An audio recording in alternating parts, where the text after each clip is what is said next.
Hello, it's Shannon here with Waffle Flower. In this video, I'm going to share with you several tips and tricks for die cutting with your Sizzix Big Shot machine. The Big Shot is a widely available die cut machine. It's good for cutting out basic shapes, but when it comes to intricate dies such as these lacy flowers and large panel dies we carry at Waffle Flower, there are a few tips and tricks you will need to get them to work with your Big Shot machine. Today we'll be using this gray and white Big Shot. You may have a different model at home.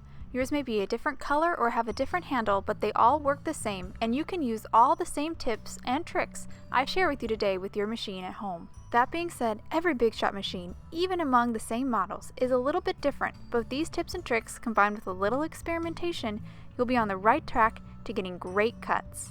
First, let's review the basic die cutting sandwich for the Big Shot machine.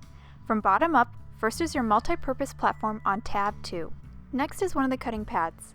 I recommend designating one cutting pad solely for cutting and the other only for topping your sandwich.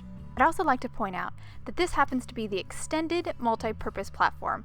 The original is a smaller size, about the same size as the cutting pads. After your first cutting pad, then you'll add your paper, then your die face down, and then last, you'll top your sandwich off with your second cutting pad. Now make sure your pads are aligned with your platform, then feed your sandwich through your machine. Rotate your handle away from you. Once the die clears the rollers, then you can rotate the handle the opposite direction towards you to feed the sandwich back through. Now I'll remove the top pad to reveal a perfectly cut circle ready to use in my project.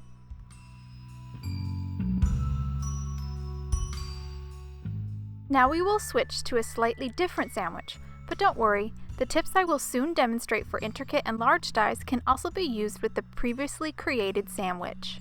First up for our new sandwich is the Sizzix magnetic platform. We prefer this platform over the extended multi-purpose platform due to its smaller size, making for an easier to handle sandwich, and the magnetic surface which holds the dies in place. Next, I'll place down a cutting pad, then our paper. It is also important to note that I'm using 110-pound cardstock. I prefer to cut with a heavier weight cardstock. This thicker cardstock increases the pressure, producing a better cut. You of course can use lighter weight cardstock if you prefer, but you may find that you need to use additional paper shims to increase the pressure. After the paper goes the die face down. This is the Lacy Flower Extra Large die. I'm now going to use a low-tack tape to hold the die in place. I will most likely need to rotate this die to get a good cut, so I want to make sure the die stays in place so I don't get a double cut. I'm using micropore tape here, but you could use washi tape or even painter's tape instead. Then last, I'll top our sandwich off with the second cutting pad.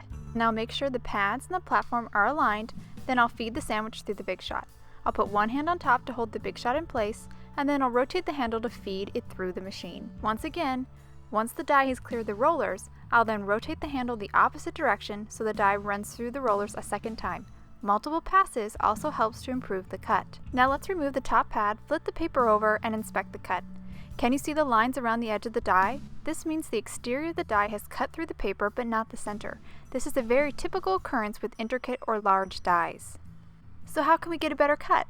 Well, there are a couple tricks that I'm now going to show you that can improve our cut. We fed the die through the machine this way, but we are now going to try a rotation.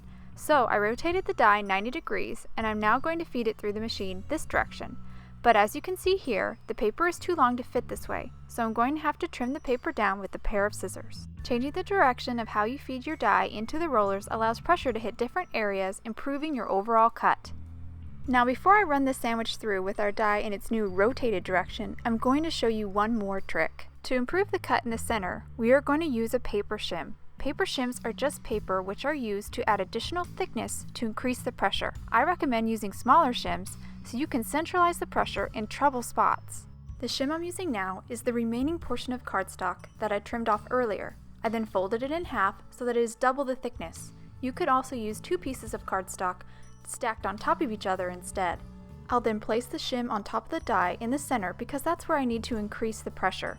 Then I'll top the sandwich off with the cutting pad and run it through the Big Shot. This sandwich is thicker because of the shim and is a little bit more difficult to feed through the machine.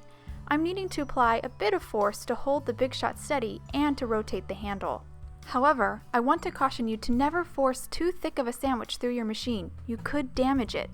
Every Big Shot is different, and there are many other variables like the weight of the paper, the weight of your paper shims, or even the condition of your pads to consider.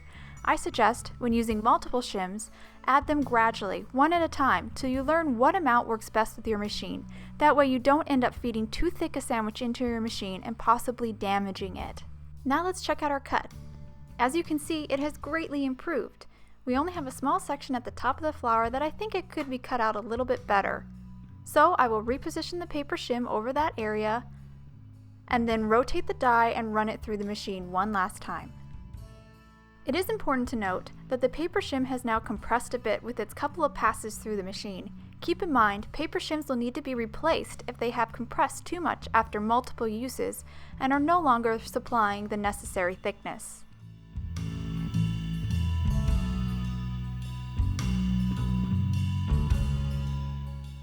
Now looking at this cut, we can see that all the lines of the die are clearly visible, meaning this die has cut completely through and we have a perfectly cut lacy flower. Since we are done die cutting, I can now remove the tape and separate the die from the paper. I'll now just gently bend, twist, and poke with my fingers to remove the interior sections of this cut. Most of these sections will come out this way, but for some of the smaller sections, I will use a die pick and poke them out. Now all I have left to do is to continue to poke all these sections out of the cut until the cut is completely clean.